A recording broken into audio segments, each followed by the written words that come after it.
Hello, everyone, and welcome to the next episode of FineWineToMe, the wine business podcast. My name is Csaba, and today I have an interesting wine country in mind, Israel. Probably not many of us know too much about Israel, but I asked Adam Montefiore to talk about it because he is an Israeli wine specialist, an Israeli wine expert.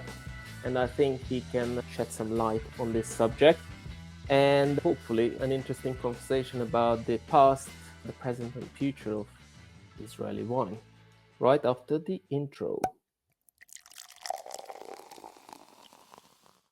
Hello, Adam. A great introduction. I like the pouring wine. Gives me a thirst. Yes, I try to keep it as short as possible, not too long, because otherwise people get bored and we won't have time for the important part, the wines of Israel. And before we go ahead, and because obviously it's not a political podcast or anything, it's purely about wine and interesting wine regions and interesting people.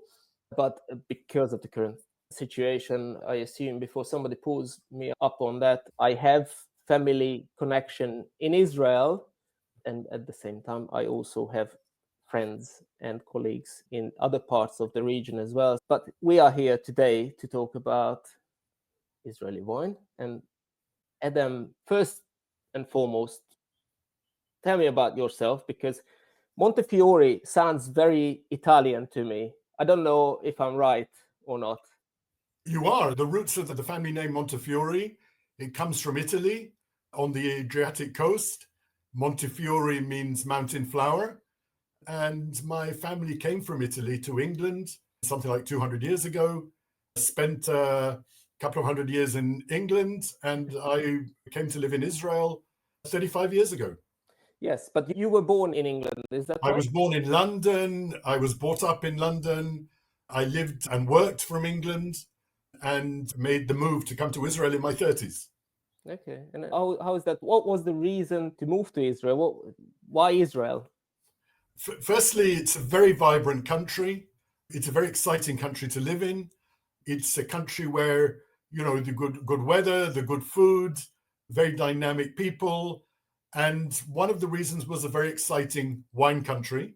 And we've seen incredible developments in the last 20, 25 years in Israel, like in all the countries in the Eastern Mediterranean.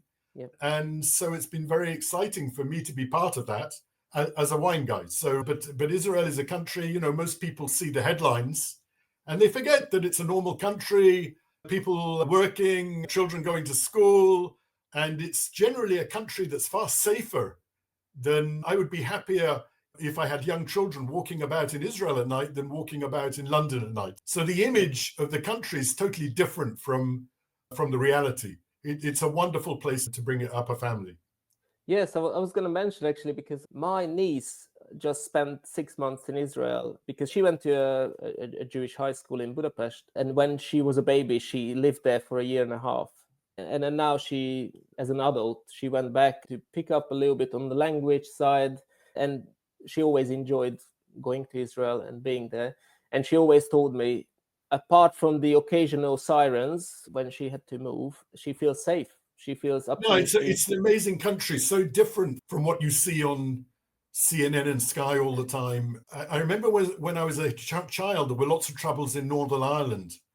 And Yep. I once went to Ireland and I didn't see a soldier, yet on the news every night there was violence and Yep. soldiers, and you know, sometimes the reality can be totally different to the image. Yes. But also I wanted to ask you tell me a little bit about yourself, your background in wine and your journey into wine, because I know that you wrote books. I know that you are a journalist and then write about wine and particularly about Israeli wine. But what was your journey into wine and what was your journey into the wines of Israel? Well, I started off working for a company called Bass Charrington. I don't know whether you remember Bass Charrington. No. It was the biggest brewery, you know, 30 years ago or 40 years ago, biggest brewery in the country. It was one of the biggest hoteliers in the world, owned the most pubs in England, and it was a company that split up afterwards. But Bass Charrington was a big company. I joined them. as a management trainee. I started in beer and pubs and moved to wine and hotels and became the wine manager of their hotel chain. And that's when I really got involved in wine. And so I started with Bas Charrington. And in 1989, I went to live in Israel. I mean, why, you asked? I'm Jewish, so it seems pretty logical. Yeah. And I knew Israeli wine. I'd worked with Israeli wine in England since 1986. So I felt it was an exciting new adventure. I came here with my wife and 3 young children, and we made a life here. Okay. And then in terms of the Israeli wine side of things, I suppose that sort of takes us into the next sort of topic, which I wanted to discuss as well, the history of Israeli wine. It's also because Israel as a state, a fairly young state, but the history of Israel is thousands of years. Obviously, I'm interested in the wine side of the country and their heritage as well. But how long is the actual history of Israel?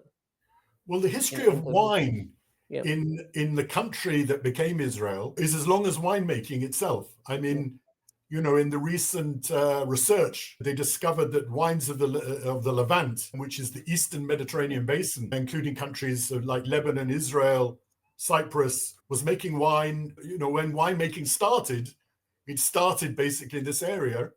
And wine culture definitely started in this area. So it started a long time ago. And you only have to read the Bible to read in the Old Testament and New Testament the frequency that wine is mentioned as, you know, the stories or the explanations, the prophet, everything is connected to wine.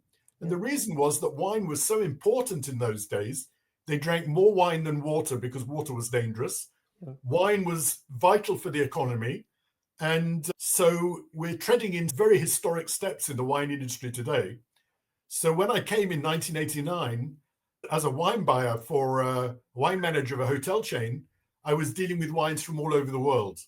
And when I came to Israel, I started to focus mainly on Israeli wine. So, you know, most Israelis start with Israeli wine and then spread around the world. I did the opposite. And I found myself working for 2 very famous wineries. I worked for Carmel, which is the historic winery of Israel, founded by a Lafitte Rothschild. And then for the Golan Heights Winery, which created the wine revolution in Israel. So I worked for those 2 wineries for 27 years. So, you know, in a sense, I started off in hotels and restaurants. I then moved to working for wineries, representing Israel throughout the world. And in my final part of my wine life, I've turned into a wine writer, and I'm the wine writer for the Jerusalem Post newspaper, and I've written books, and that is basically my wine life in a nutshell. The modern history began in the mid-19th century in the old city of Jerusalem, when, you know, wherever Jews lived, they always made wine because they need it for all their ritual, all their blessings, the Sabbath. Wine is part of the ritual, the process. So Jews always made wine at home winemakers, even when it was largely forbidden during the time of the Ottoman Empire. But the big change came with the founding of Carmel from 1882 onwards. And Baron Edmund de Rothschild, who happened to be owner of Chateau Lafite, was the one that sent experts and founded a modern wine industry in Israel. That was in the 1880s, 1890s. And Israel made pretty poor wine about 100 years. I mean, if I was cynical, I would call it liquid religion, because it was drunk mainly in religious occasions, and Israel was not known for the quality of its wine.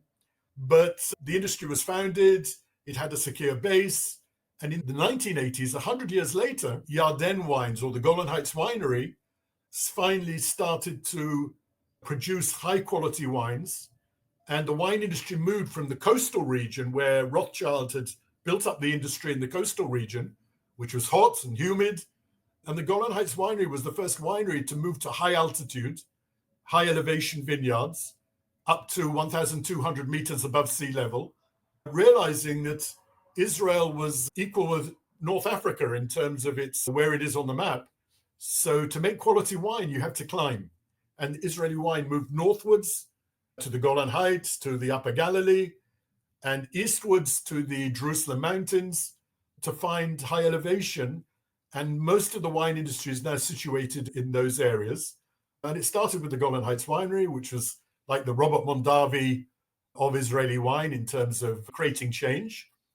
And in the 1990s, a number of boutique small wineries started making wine with flair and individuality and high quality. And we've really gone on from there. So Israeli wine industry today is producing, say, 40 million bottles a year. There were 350 wineries and numerous other domestic or garagist wineries. And Israeli wine is, it's made with verve and quality and variety. And the most interesting thing about Israel is the diversity, because we're in a tiny country that would fit into Wales. And yet in the north, you have the mountains. There's a ski slope on Mount Hermon where people can go skiing. And then you drive half a day through the desert and you arrive at the coral reef in Eilat, where you can go diving to see the coral and swim with the dolphins. And so there's enormous variety in Israel. One of the things that shows evidence of that is a harvest will last from July to the end of October, which is a very long harvest. And the reason is the variety of terroirs that we have in this tiny country. And that's what makes Israel such a fascinating country. And everything done now is really walking in the steps that was done in biblical times. So it's a country, I call it a new world wine country in terms of technology, in one of the oldest wine producing countries on earth. And so you have this combination of the old and the new. It combines Israel's prowess in agriculture, which is well known. It includes technology.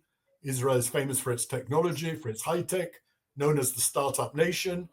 It includes the Israeli character, which is very creative and very restless to try new things. And the terroir of the land, where we have mountains, we have a long coastal region, we have rolling hills and then mountains, and we have desert. And no one but the Israelis would try and grow wine in the desert. And we do very successfully. So that's, in a nutshell, is Israeli wine. It's a place which reeks with history. And everywhere you go, there's a winery and beautiful vineyards. So wine is very much part, not only of the country, but for the Jewish religion, wine is blessed. There's a special blessing for wine. You have to have wine for every festival, every lifetime ceremony. So wine has a very close connection to the Jewish people. And Israel, since the rise of the Golan Heights Winery, has changed and started making some very exciting wines. It's my question here is that obviously it is an enormous history, obviously, since people make wine, they make wine in that land. And adding to this, the technology which Israel brings into this game. As you mentioned, it's an old world heritage with a bit of a new world flair, I would say. Can we call it the ancient world? You have the new world of wine, you have the old world of wine.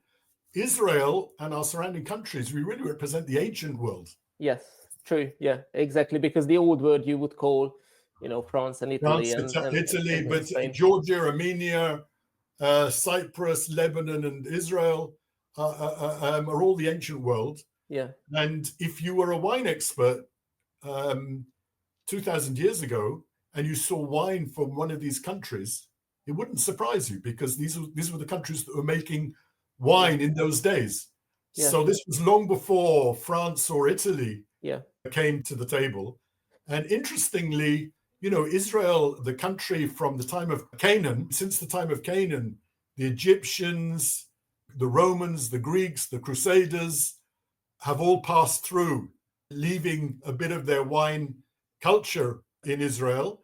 And also people forget the Israelites in ancient times and the Judeans both made wine a long, long time ago. So many people say today Israel, is new to the scene. Well, we were making wine here. The Israelites were making wine here, and the Judeans were making wine here. Straight after the Canaanites, they were making wine here, and the evidence is in the Bible or archaeology. Yeah. So the Israeli influence in the long history is quite clear to anyone who's open-minded and prepared to see it. Yes, and sort of back to my question a little bit with that. How come that this ancient wine region and the technology what Israel can bring to this game, we still don't see Israeli wine very much, not widespread, because obviously the quantity is not as huge as France or Italy or the USA can produce. But how we not see Israeli wines around the world a little bit more? Because just from my personal point of view, I only tasted Israeli wine a few times in my career, and I think there was only a single Israeli wine which I sold in the past. So how is that not translates into sales in Europe or potentially elsewhere? What do you think? Israel is, most countries' main market is the United Kingdom, Britain. In Israel, our main market is America. Okay. And in America, we're a far bigger exporter. 60% of our exports are to America. So in America, Israel has a higher profile and they're more accepting of Israel. In Europe, we have, there's politics. There's the fact that Israel is a tiny country, and therefore we haven't got the volume to compete at the bottom level to get into this, to create an industry through the supermarkets, through the mass market. So Israeli wine doesn't have the power of a Chile or an Argentina to get in at every price point. So we're very much geared to the fine wine shop, to the restaurant that wants to have wine from all regions of the world. So in our case, the Eastern Mediterranean, Chateau Moussard is very upfront. And if you have Chateau Moussard or a Lebanese wine, you might as well have an Israeli wine and a Greek wine.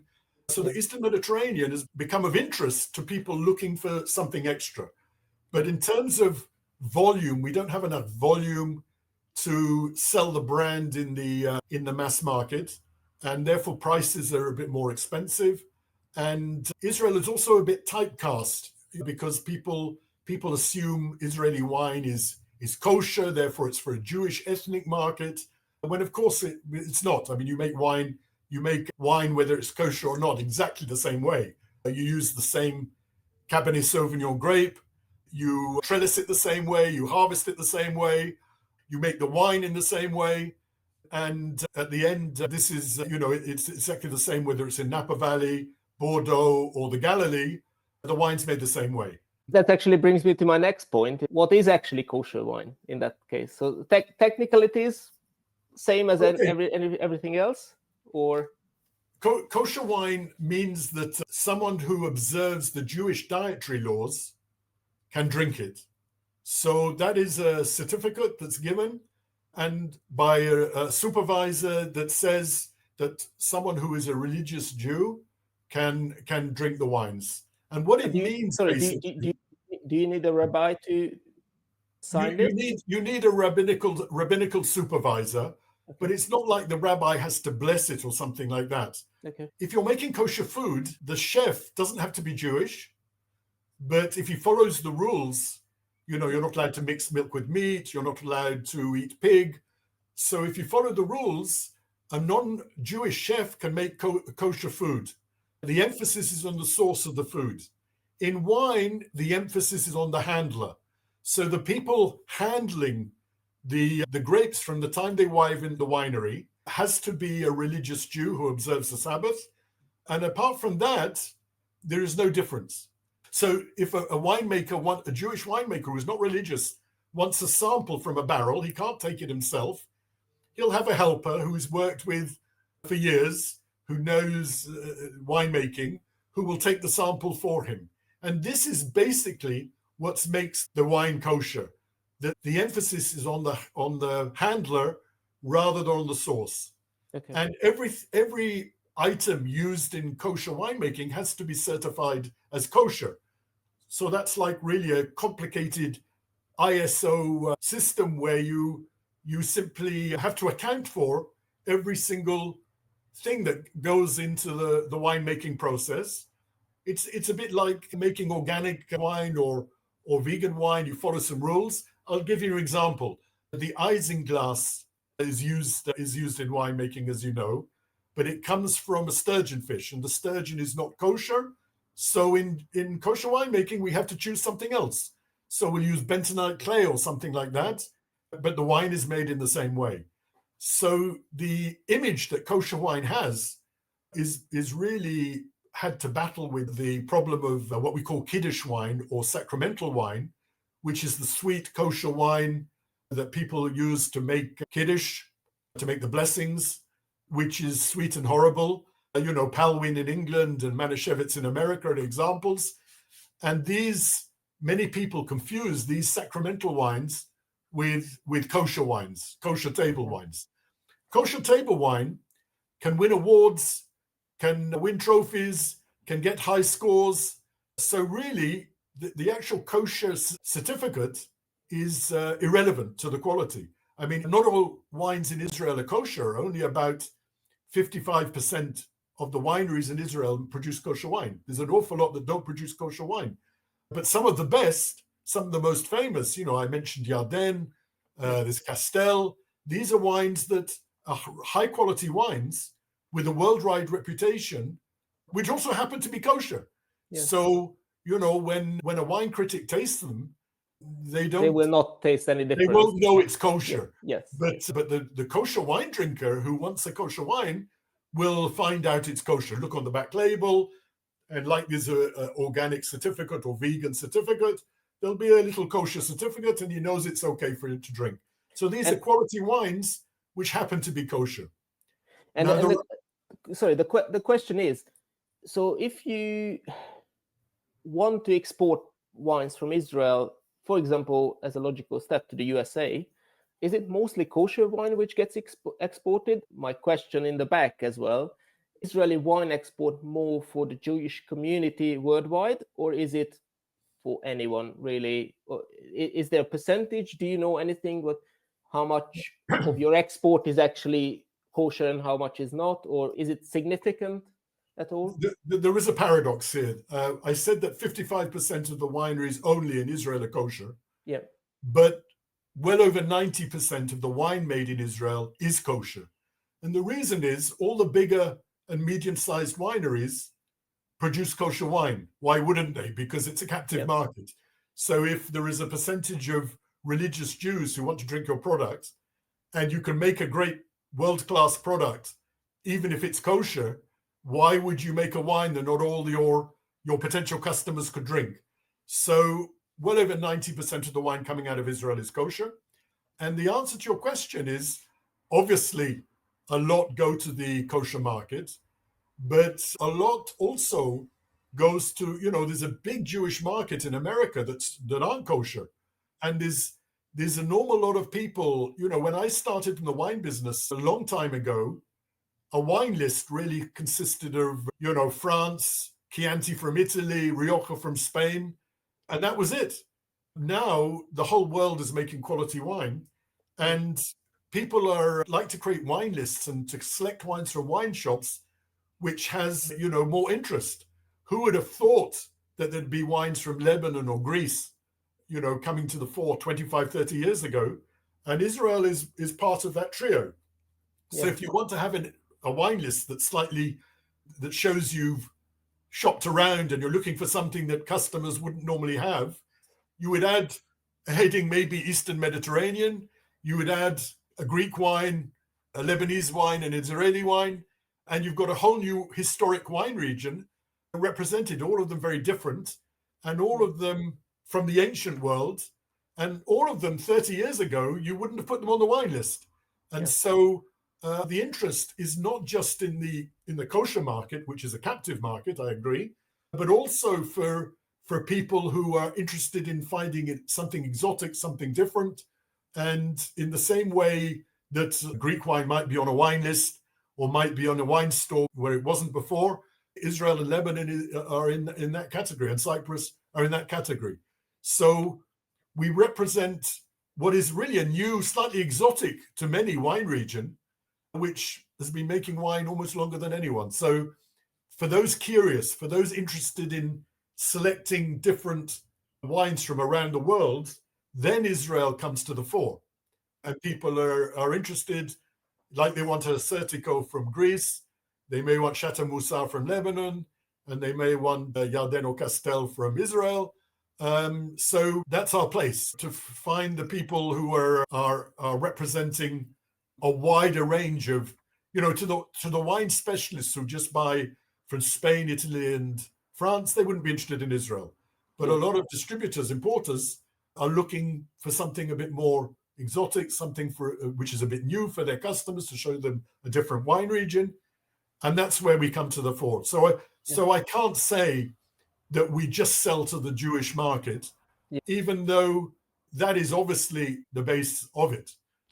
I mean, obviously nowadays, especially in London or England, Georgian, Armenian wines, Greek wines, they all, live very happily along many French and Italian and Spanish and American listings, and Chilean and Argentinian. Chateau Moussard, I actually did a video with Tariq from Chateau Moussard as well. So I'll tag that in this as well, just because of interest. But also, Israel is still a tiny bit less prevalent on any wine list than the surrounding countries' wines, which you just mentioned. Hopefully that will change. And then it's an interesting topic which comes from this, obviously, as well. How similar or how different in terms of grape varieties wines of Israel are? Because, most people think that, like from Georgia or from Armenia, they get very different grape varieties, very indigenous or native grape varieties. I assume Israel has probably geared more towards the international grape varieties. Am I right? Or do you have your native indigenous grapes as well? We have native indigenous grapes that were saved during the Ottoman period because they were table grapes. They were tasty. They could be used for raisins or to make dips, which the Palestinians like to make. So they were preserved. Ironically, I talked about the wineries that started in the mid-19th century in the old city of Jerusalem. They used these indigenous grapes. And only now, since 2010, have these indigenous grapes come back into, like everywhere in the world, suddenly anything indigenous, anything local has become very sexy and everyone's interested in them. And there's a lot of research being done. There's a lot of experiments being done. And these are varieties that have been here thousands of years, like Debuki, Hamdani, Jandali, some of them Bituni. These are some of the varieties that one will hear more about. But modern Israeli wine was founded on international varieties. Firstly, Rothschild brought to Israel varieties from the south of France because he thought south of France was very similar to the climate. And they sent varieties like Carignan and Mediterranean varieties. Then Rothschild decided, as a Bordeaux expert, that he wanted Bordeaux varieties in Israel. He sent Cabernet Sauvignon, Cabernet Franc, Malbec, Sauvignon Blanc, and he really had dreams of making high quality wine. But his dream didn't come to fruition because the farmers complained the yields were too low. There was no real demand for high quality dry white wine. Jews wanted sweet wine for the Shabbat, for the Sabbath. Christians wanted altar or communion wine from the Holy Land for religious reasons, and that was the main market. And when the grapes got phylloxera, the Bordeaux varieties were grabbed up and replaced by Carignan, Alicante, and grapes like that, workhorse grapes. And Carignan became the workhorse grape of Israel in the 1970s. over half the grapes in Israel were 𝘑𝑪𝑗𝑛. And the revolution started in the early 1980s when the 𝘂 𝐁𝐮 winery planted Cabernet Sauvignon Merlot, Chardonnay Sauvignon Blanc, and this became the basis of the quality revolution that began then. High elevation vineyards, expertise originally from California, and they started making quality wine from these varieties, and most of the wines were varietals and very distinct, good typicity. You know, Israel is a very good country for growing wine. There's a lot of sun. There are cool periods at night. There's snow on the mountains in winter. So it's an ideal winemaking climate. What's happened since then is Mediterranean varieties have come back. So now Syrah, Mourvèdre, Grenache, Carignan, Petite Syrah, these are grapes which were here originally. They come back, and Israel wine today is far more focused on blends, sometimes blending Bordeaux varieties with Mediterranean varieties, sometimes just Mediterranean varieties. And of course, when you get a blend from a region, then you're really representing the terroir of your region. You know that a Cabernet Sauvignon Syrah blend from the Judean hills is not going to be the same as a Cabernet Sauvignon Syrah blend from Australia. So the interesting thing now, what's happening in Israeli wine, is a move to blends and a move to trying to find an identity, which means people are talking more about wine regions, they're talking more about vineyards, they're talking more about even plots within a vineyard and representing the Israeli terroir. So Israeli wines become far more identity focused in the last 10 to 15 years and talks more about regions than grape varieties. So that's where we're going. And at the same time, there is research on the domestic indigenous varieties is ongoing. Some wineries are making good wines from them, but it's a process which will take many years.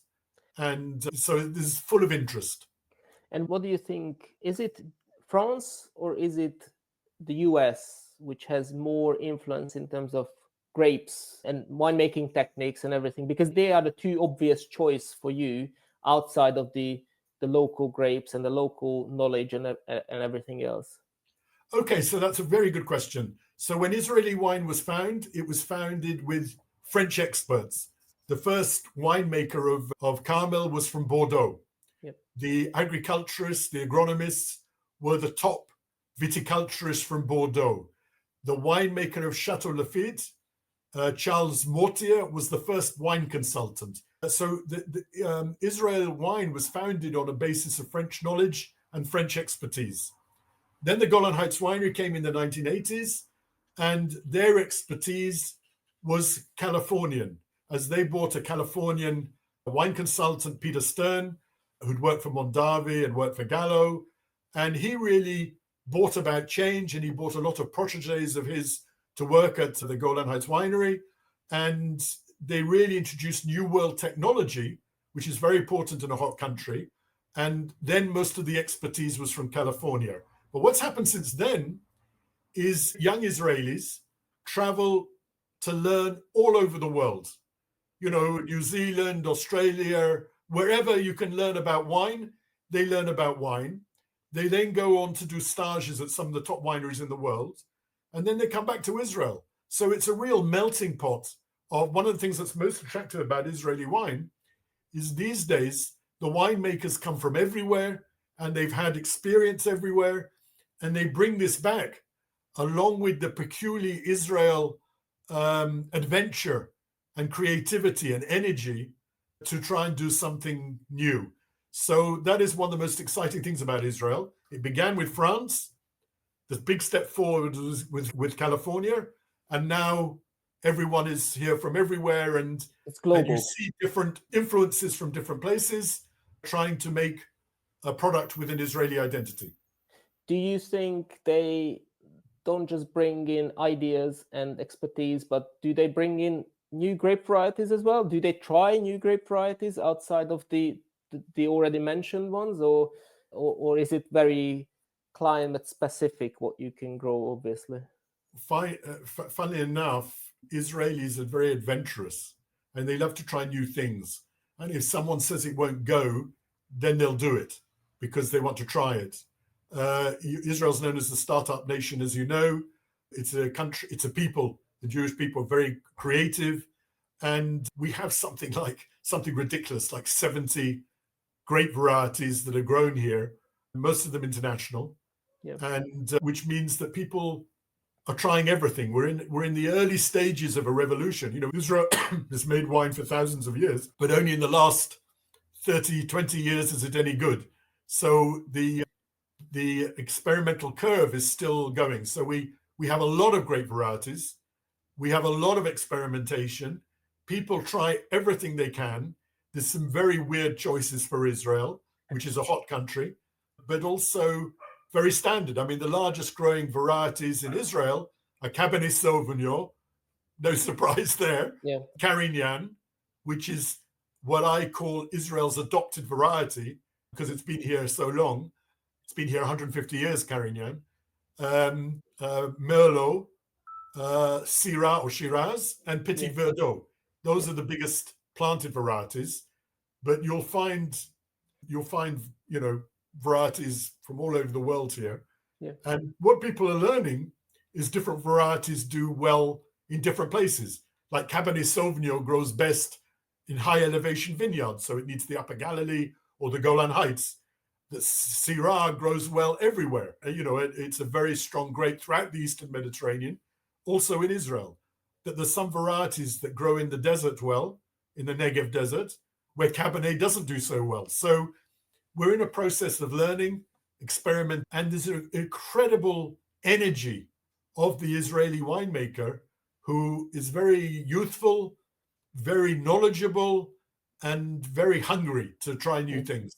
So that is another thing that defines the Israeli wine market. That sort of brings us to the next topic, which is the set part, which sort of puts a bit of a, maybe not a stop, but I would say a bit of a pause or a bit of a back foot on the industry. The current situation, the war in Israel, obviously the whole region has been in some kind of war on and off for, again, thousands of years. So it's almost part of daily life.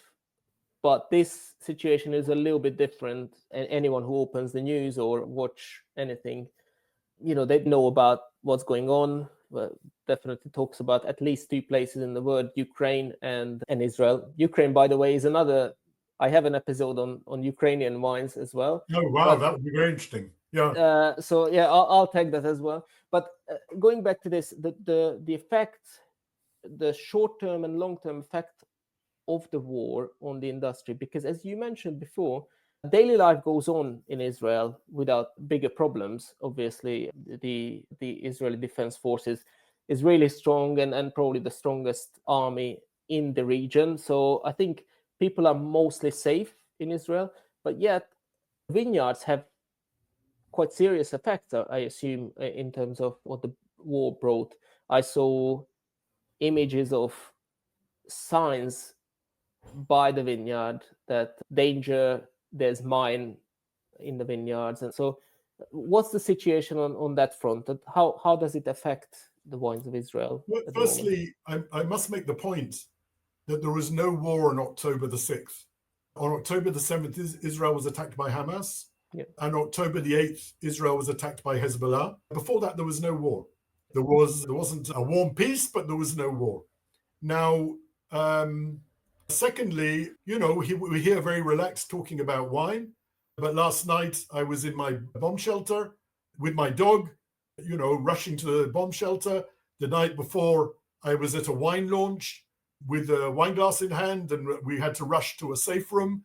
A couple of days before, I was driving along a highway in Israel. The rockets started coming in. I had to lie on the floor with my head in my hands and wait for the all clear. So, life, like, we're masters at continuing as normal in Israel.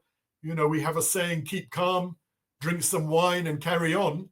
But I thought that was a British saying, but that's yeah. Well, I added it in, drink wine, because of the situation. Yeah. How is the wine being affected? Well, in Israel, we've had a winemaker killed. We've had a winery destroyed. We've had vineyards burned. We've had forests and wildlife burned.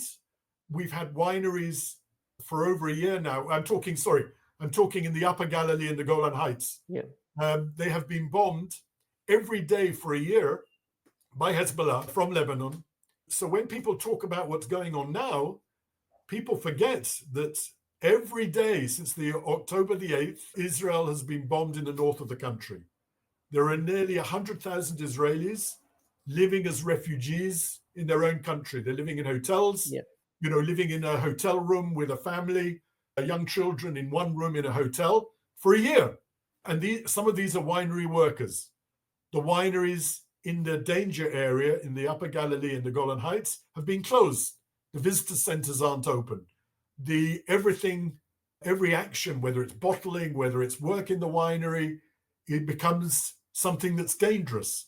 The wineries have had to buy flak jackets and helmets for their staff and to bring in portable air raid shelters, a cabin that's a shelter. The cost to the Israeli wine, and people forget this because everyone talks about Gaza and the Palestinians and Israel. And I have to say that, I'm a normal Israeli. Any death, anything that involves children, women, there's some terrible things that have happened. And we don't justify that.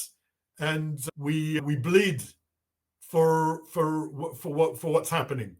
We didn't start it, and we don't downplay any of the terrible things that have happened. But in terms of wine, in the media, they're all talking about Gaza and Israel and Gaza and the Palestinians, justifiably so. No one has mentioned that Hezbollah has been bombing where there is no Palestinian problem. There's no border dispute with Lebanon. There are no Palestinians between Israel and Lebanon. There is no reason why Hezbollah would join the war apart from to support Hamas. There's no dispute, but they decided to join the war, and for over a year they bombed, sent missiles. And what's happened is, even if a missile lands in a vineyard and the vineyard's not burnt, but even the missile landing in a vineyard will destroy the vines in like a 10-meter square radius and the trellis system, which is very expensive in that radius. So even though we can't say the vineyard's gone, it does cause a damage which costs a lot to put right. And this has happened. The north of the country is evacuated. And the interesting thing about both Hezbollah and Hamas is they both aren't wine drinkers. They both, very anti-alcohol. And I believe that if in our region we could drink more wine and less coffee, maybe it would be a more peaceful place. So we want to say, let's bless the winemakers. And whenever there is a winemaker with a glass in hand, we have something to talk about. But Israeli wine in the north of Israel, 40% of Israel wine today is in the Galilee and the Golan Heights. So you can imagine how the industry has been crippled by the constant barrage of rockets, of missiles, of drones, which has, done their best to destroy the industry. And people had to harvest this year under fire, which meant, just to get grapes in, to make wine, to make people happy, they were in danger to do it. And some vineyards have had to be let go. They couldn't go and prune them, so the vineyard is lost. It was too dangerous. Some vineyards, they're forbidden to enter because it's too close to the border. And other vineyards, grapes have been lost because it's been burnt. And then there's all the problems of running a winery with employees where you have to keep them safe. So this is very much part of the Israel story over years. But please don't forget that this wasn't started by Israel, and the north of the country, the bombardment has been exactly where the heart of the Israeli wine industry is situated, and it's caused a lot of problems.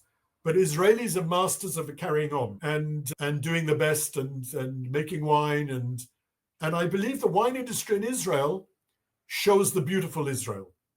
It shows Israel's expertise in agriculture, which is known around the world. Yeah. It shows Israel's expertise in technology, which Israel is famous for. It shows the beautiful country we have, where we have coastal regions, we have mountains, we have deserts, and each one of these is making wine, better every year to reflect the local terroir. And it shows the Israeli character with energy, creativity, perseverance, inventiveness. And these things combined together is what makes Israel an interesting wine country. What do you think if some miracle happens and then the war is over tomorrow? When would the Israeli wine industry come back to full life and full power again? How long would it take to put the damage right? Firstly, the two areas. I mean, I live in the center of Israel, and I just explained how I had to run to bomb shelters and safe rooms. So it affects everyone in the center of the country too. But the main areas that were attacked is the Western Negev, where Hamas attacked, and the north of Israel, which is the Galilee and the Golan Heights. In these areas, people have to have confidence to go back and live in their houses. At the moment, they're not. So we have great swathes of the country, people not living in their homes. And a lot of these are winery employees. Yeah. And it could be the secretary in the office, it could be the winemaker's assistant, it could be the vineyard manager. So there has to be a period of peace for these people to risk going home. Yes. Then the vineyards that have been left for a year, that weren't pruned, that you couldn't enter because it's too dangerous, they have to be rehabilitated. That could take at least a year. So it will take time to get back to normal. And, it's the confidence in the country, the confidence in the government, the confidence that you can live in your own home. This has been severely shaken in Israel in the last year. Yeah. And Israelis have given so much to the world in terms of, anyone who wanted to boycott Israel would have to not use a computer, not take medicine, not go to hospital, not use any technical appliance at all, because Israel has, developed all these things. So Israel's capacity to do good in the world is so great. And we've contributed so much to agriculture, technology, inventions, medicine, that, we hope this time will pass and we'll go back to an easy peace and get back to making wine. We're wine guys. We want to make wine. Wine makes people happy. Growing a vineyard is not an aggressive thing. And we would like the winemakers in the Palestinian territory and in Lebanon also to make wine freely. And, we think that the extremists who bring this trouble onto their own people, should think again. And on that note, as our last topic, is your view of the future of Israeli wine. What do you see in the future, where the Israeli wine industry goes, and then what do you see as a trend coming out of the war, hopefully very soon? But where is Israeli wine is heading? What do you think? Okay, I think I've said most of the things, but I'll summarize them. More blends, less varietals, more regional. People will talk about regions more, the Judean Hills, the Golan Heights, the Upper Galilee, the Negev, the Central Mountains. People will talk about these regions more and the varietals less. There'll be more blends. Israelis make very innovative blends, more in a Southern Rhone sort of style, more identity. And as far as the indigenous varieties, they've researched the varieties. They found 600 varieties in Israel. About 100 of them were unknown, totally unique to Israel. And about 20 of them were good for wine production. So these are being investigated. They're cleaning them of virus. Some are making experimental wines from them. So Israeli wine is going to be in a very exciting place in the coming years. And I see Israel will be less seen as Jewish kosher wine and more seen as part of the Eastern Mediterranean. And if you go to any quality wine shop or see any quality restaurant wine list, the wine list is divided into regions. And then there's normally a heading saying other or rest of the world. Yes. And I believe this will become in future the Eastern Mediterranean. And you'll see the wines of Lebanon, Israel, and Greece. You'll see the wines of Turkey and Cyprus. And suddenly it becomes the most interesting, dynamic region with lots of indigenous varieties, lots of expert technology, and it becomes like a laboratory for quality winemaking. The whole world is looking at Israel technology. We recently had a visit for one of the very top wineries in the world, the very top wineries from France, that came to us for a week to visit Israeli winemakers, wine growers, academics, researchers, university professors. And I asked them, why are you coming to Israel? Why didn't you go to Australia or somewhere like that? And they said, well, in Israel is doing research and development that no one else is doing. Yes. And so Israel is, we're also making wine in the Negev, so anyone in the desert. So anyone who's worried about global warming is very interested to see how Israel is coping with the climate change. So Israel is a country of enormous interest to those that really understand wine.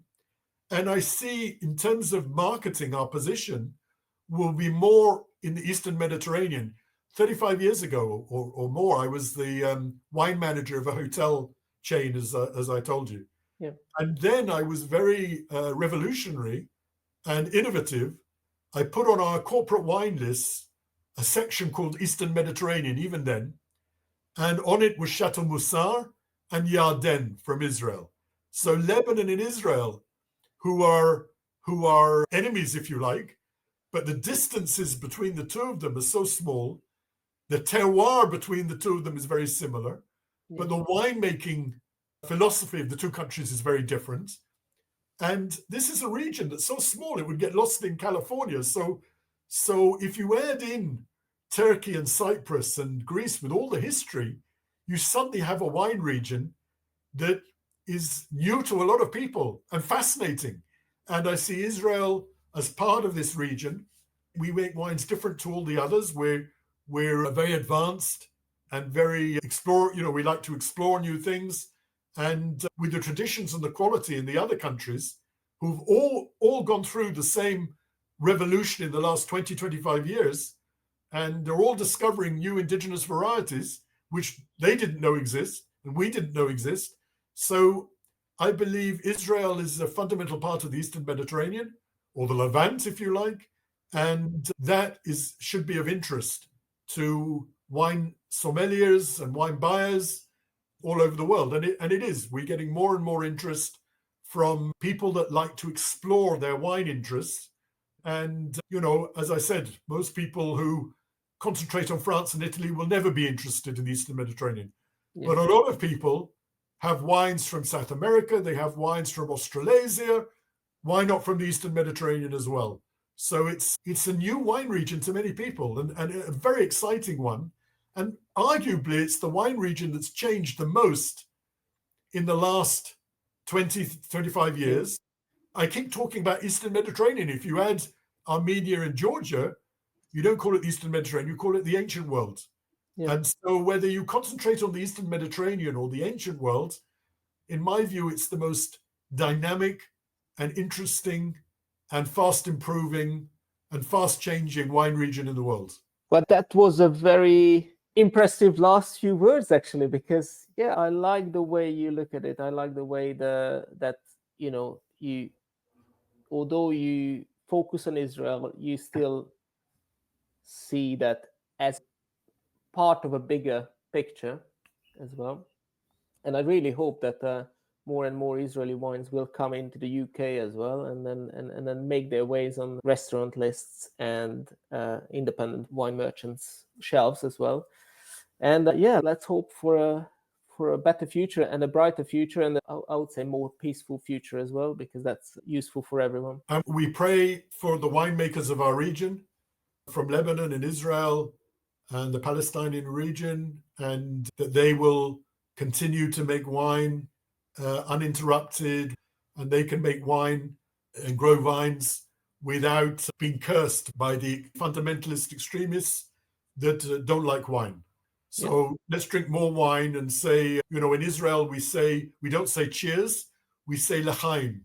And l'chaim means to life.